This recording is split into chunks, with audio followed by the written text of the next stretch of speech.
E olha o que diz a palavra de Deus. Olha, fala: mas Barnabé, tomando consigo, levou aos apóstolos e contou-lhes como ele vira o Senhor. Então Barnabé entrosou, integrou ele com os apóstolos. Depois fala assim, versículo 28, olha o que diz: estava com eles em Jerusalém, entrando e saindo, pregando ousadamente em nome do Senhor. Sabe o que eu vejo aí? Um peixe dentro d'água, entrando e saindo, pregando ousadamente em nome do Senhor. Mas olha o próximo versículo, queridos, 29. Falava e discutia com os helenistas. O próprio apóstolo Paulo, mais tarde, nas epístolas, escreveu o quê? Não vos envolveis em discussões. Mas aquele era um novo convertido, aquele era um novinho convertido. Então, como que é o novo convertido normalmente? Empolgado, cheio de Jesus, mas bate boca com qualquer um, discute. E ele começou a se tornar um problema para a igreja de Jerusalém. Eu posso estar enganado, mas eu creio que a igreja de Jerusalém foi errada. Em vez de despachá-lo, olha o que fizeram, versículo 30. Tendo, porém, isto chegado ao conhecimento dos irmãos, levaram-no até Cesareia e dali o enviaram para Tarso. Eu posso estar enganado, mas eu creio que o que era para a igreja de Jerusalém ter feito? Saulo, nós vamos pedir alguém para te discipular, para te ajudar a entender que não é com discussões que vai fazer a coisa. Volta lá para os helenistas, se humilha, pede perdão, vamos trabalhar, vamos fazer a coisa do jeito certo. Mas não, é muito mais fácil resolver o problema despachando, cara. Cesareia era cidade porto e Tarso era uma cidade muito longe. Agora escuta bem, eles levaram-o até Cesareia e depois colocaram no navio para Tarso. Saulo de Tarso, sua cidade é de Tarso, né? Temos boa notícia para você, Saulo. Nós compramos uma passagem de graça, nós estamos dando para você, para a sua cidade. Queridos, talvez Tarso não, tudo indica que nessa altura do campeonato não tinha uma igreja ainda em Tarso. Mais uma vez, jogando, desprezando. Então, mas Saulo, nós queremos te dar um presente aqui. Aqui está a passagem para Tarso. Só que tem um detalhe, Saulo, é só de ida. Misericórdia. Mais tarde, queridos, em Atos capítulo 11, antes de encerrar eu preciso mostrar isso aqui para vocês. Olha o que diz a palavra de Deus em Atos capítulo 11. No versículo 19 em diante, mostra como a igreja de Jesus chegou até Antioquia.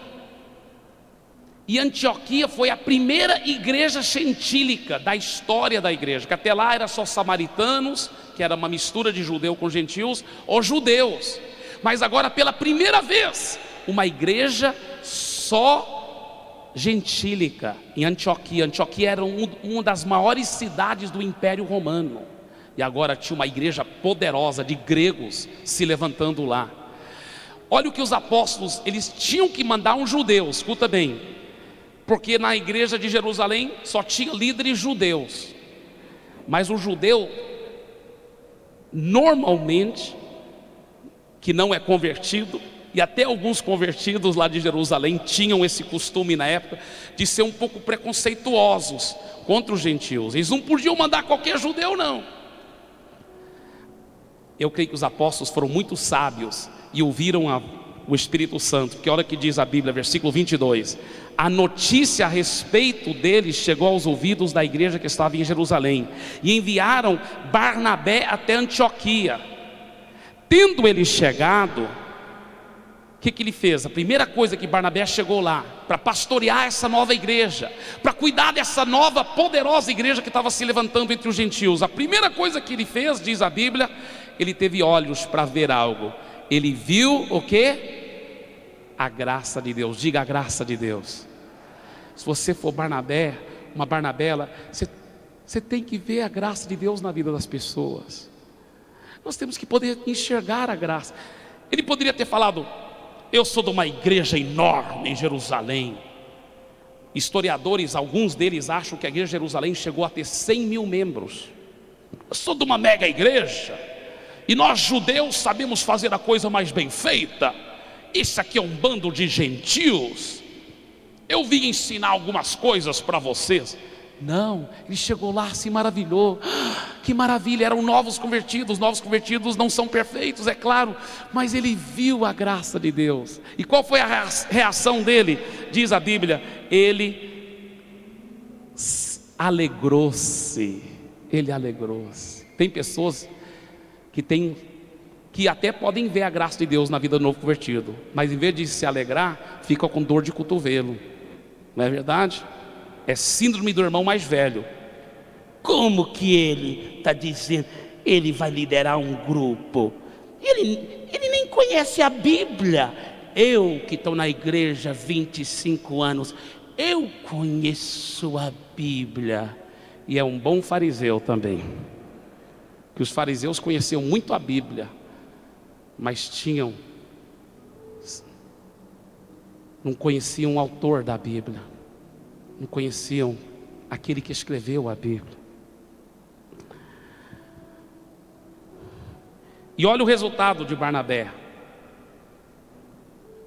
Ele alegrou-se e exortava. No grego, essa palavra é nabeava, encorajava a todos que com firmeza de coração permanecessem no Senhor, porque era homem bom, cheio do Espírito Santo e de fé, e muita gente se uniu ao Senhor. Diga, muita gente se uniu ao Senhor. Feliz a igreja que tem pelo menos um Barnabé, porque aonde tem um Barnabé, muita gente vai se unir ao Senhor. Muita gente vai se unir ao Senhor.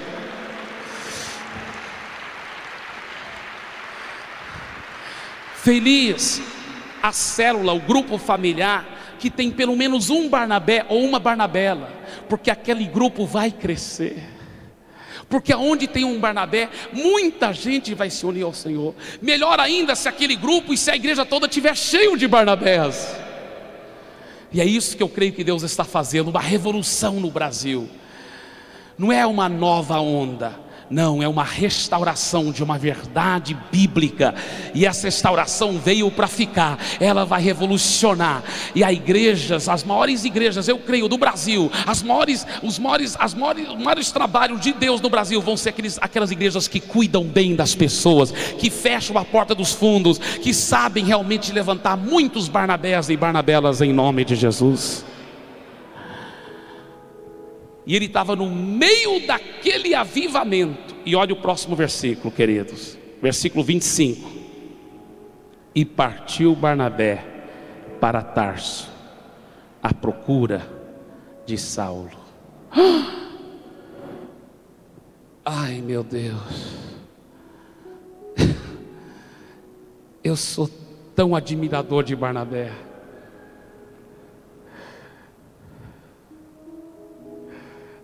No meio de um avivamento, ele era o pastor principal dessa igreja de Antioquia, debaixo do Espírito Santo. Um avivamento glorioso. Mas ele não esqueceu do amigo dele, Saulo. Então o que ele fez? Ele partiu para Tarso. Tarso não era tão perto de Antioquia, não. E ele foi. Viajou, deve ter deixado os auxiliares cuidando da igreja lá em Antioquia. E foi, até encontrar Saulo.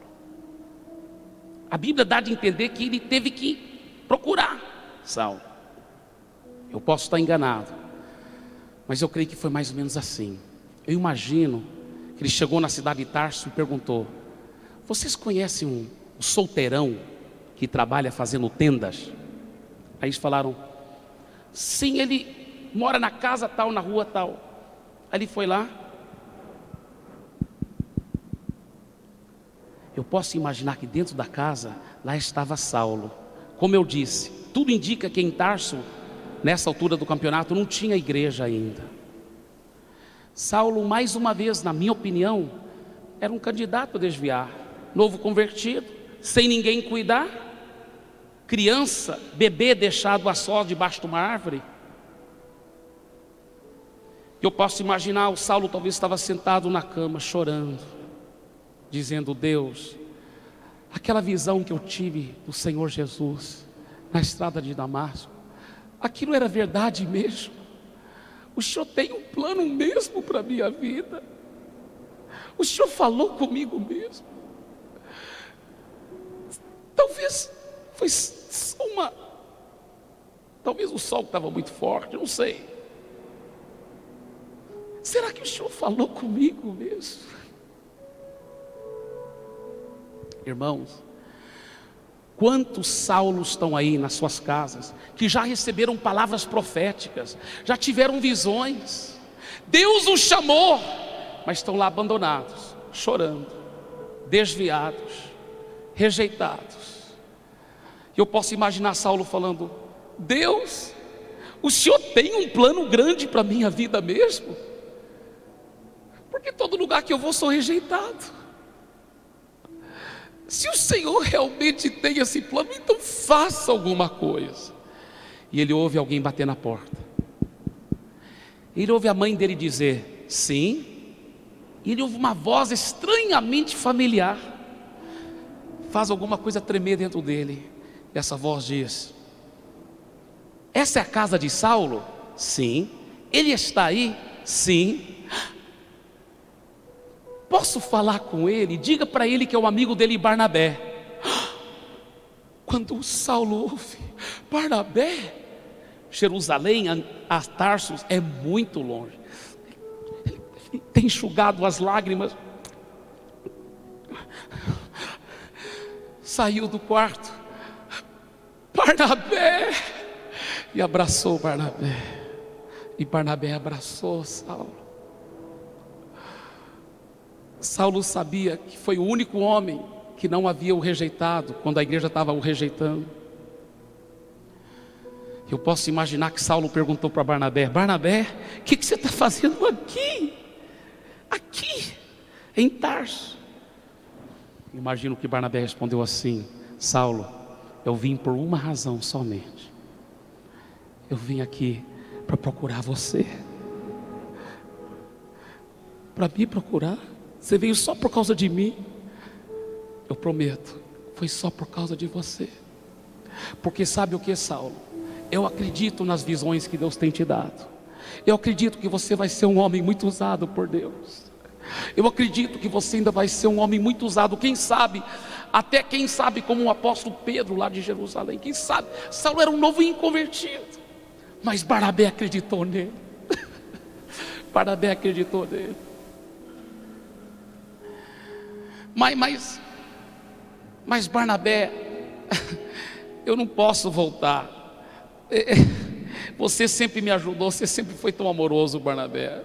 Mas eu sou problemático, você sabe disso. Não posso voltar para Jerusalém, o negócio lá, os irmãos não me aceitam. Eu não estou mais em Jerusalém, Saulo. Eu estou em Antioquia. Você está fazendo o que em Antioquia? Rapaz, você tinha que ver o avivamento que Deus está fazendo lá. Está convertendo muita gente. Que lindo, Barnabé. Mas não posso ir lá, que eu vou dar problema para lá também. Eu vou causar problema. Não vou não.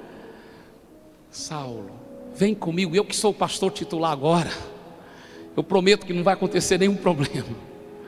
Eu vou trabalhar com você. Eu acredito em você. Mas onde eu vou morar? Você mora comigo, rapaz. O que eu vou vestir? Você veste minha roupa se quiser, mas vamos. E ele convenceu o Saulo para ir com ele. E por 1 ano ele discipulou Saulo. Se não fosse pelo Barnabé, nós nunca teríamos tido o grande apóstolo Paulo. E eu quero te desafiar. Quantos Gildos estão aí? Mesmo que IBGE diz que eles nunca vão voltar, eu quero dizer, eu sei que o pastor Carlos Alberto e todos vocês concordam em fé comigo, o IBGE está errado, eles vão voltar. eles vão voltar, porque Deus está levantando uma nova raça, cristãos que vão atrás, cristãos que vão pagar o preço. Quantos Saulos estão aí chorando pelos cantos, começando a desacreditar do chamado de Deus na vida deles. Mas eu quero dizer uma coisa: esses Saulos vão se tornar grandes apóstolos Paulos. Esses Gildos desviados profissionais vão se tornar grandes pastores e líderes. Eu declaro isso em nome de Jesus. Em nome de Jesus. O Gildo chega para mim, ele me abraça, e toda hora vem lágrimas para os olhos dele. Ele começa a chorar. Ele diz: Eibe, meu pastor querido Eibe, obrigado por ter acreditado em mim quando ninguém acreditou. Obrigado por perseverar em ir atrás de mim.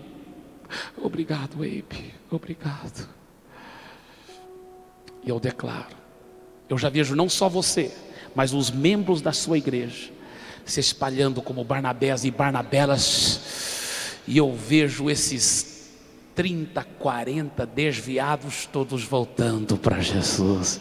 Eu vejo pelo olho da fé, as maiores igrejas no Brasil vão ser as igrejas que aprenderam a fechar a porta dos fundos, a soldar as portas dos fundos, e conquistar os Gildos e os Saulos da vida, até que eles se transformem em grandes apóstolos Paulos. Amém e amém. Fique em pé, por favor.